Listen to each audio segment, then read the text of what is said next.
आज हम लोग बेटा केमिस्ट्री में पढ़ेंगे परमाणु क्रमांक। किसी तत्व के परमाणु के नाभिक में उपस्थित प्रोटॉनों की संख्या को उस तत्व का परमाणु क्रमांक कहते हैं। इसे Z से प्रदर्शित करते हैं क्योंकि प्रत्येक तत्व के सभी परमाणु में प्रोटॉनों की संख्या समान होती है, अतः परमाणु क्रमांक तत्वों का मूल लक्षण होता है। Z बराबर नंबर ऑफ प्रोटॉन, इसे Z से प्रदर्शित करते हैं। इसके बाद ये नोट नहीं पढ़ना हम लोग को है। इसके बाद हम लोग को पढ़ना द्रव्यमान संख्या क्या होती है। ये लिखा द्रव्यमान संख्या।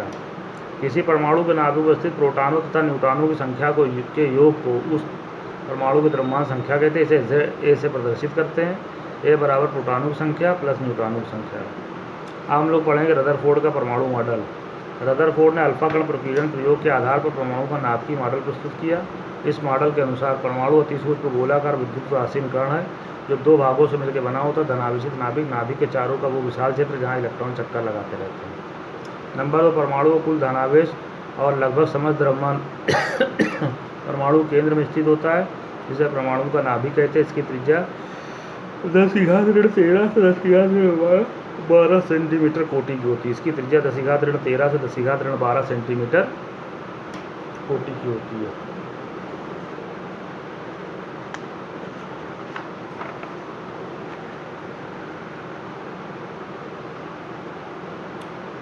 परमाणु में न्यूट्रॉन तथा प्रोटॉन नाभिक में होते हैं।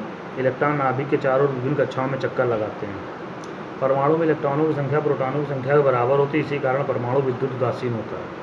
5वां, परमाणु नाभिक ऋण आवेशित इलेक्ट्रॉनों को अपनी ओर आकर्षित करता है, परंतु इलेक्ट्रॉन नाभिक में नहीं गिरते हैं क्योंकि इलेक्ट्रॉन के चक्कर लगाने से उत्पन्न अपकेंद्र बल नाभिक के आकर्षण बल को संतुलित कर देता है। जिस प्रकार सूर्य के चारों ओर ग्रह परिक्रमा करते हैं, उसी प्रकार नाभिक के चारों ओर इलेक्ट्रॉन घूमते हैं।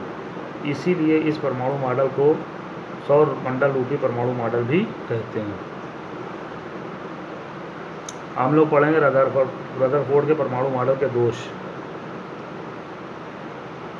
मैक्सवेल के विद्युत गतिकी सिद्धांत के अनुसार गतिशील आवेशित कण निरंतर प्रकाश उत्सर्जित करता रहता है और उसकी ऊर्जा लगातार कम होती रहती है। इसी प्रकार नाभिक के चारों ओर घूमने वाले इलेक्ट्रॉन भी प्रकाश का उत्सर्जन करेंगे, जिससे उसकी ऊर्जा लगातार कम होती जाएगी,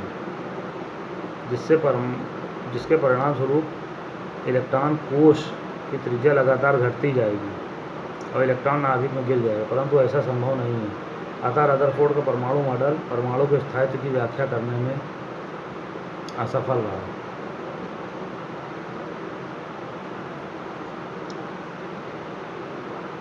यदि नाभिक के चारों ओर घूमने वाला इलेक्ट्रॉन लगातार प्रकाश का उत्सर्जन करता है तो परमाणु का स्पेक्ट्रम सतत होना चाहिए, परंतु वास्तव में